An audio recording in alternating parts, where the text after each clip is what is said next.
En Guinée, les craintes d'un glissement du calendrier de la transition fixé à 24 mois à compter de janvier 2023 se renforcent davantage chez les sceptiques.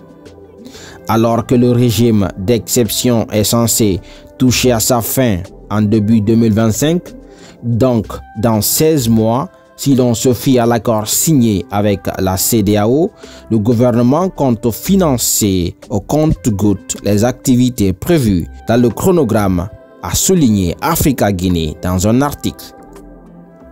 En effet, sur les 600 millions de dollars américains nécessaires au financement du processus pour le retour des civils au pouvoir, les autorités de transition ont déjà débloqué 100 millions de dollars.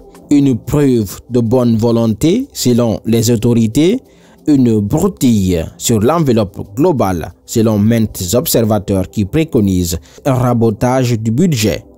En 2024, année charnière pendant laquelle le référendum ainsi que toutes les élections locales, législatives et présidentielles devraient être organisées, la junte prévoit également une enveloppe de 40 millions de dollars.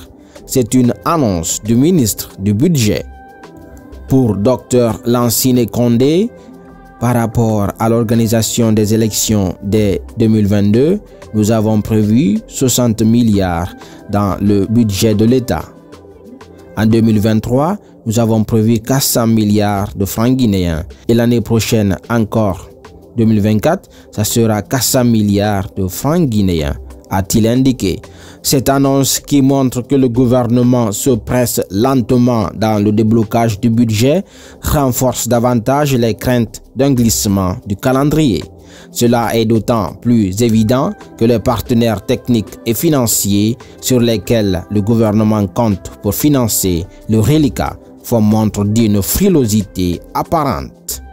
Face à la hantise d'un glissement qui envahit de nombreux Guinéens, le Premier ministre assure qu'il n'y a pas de péril à la demeure.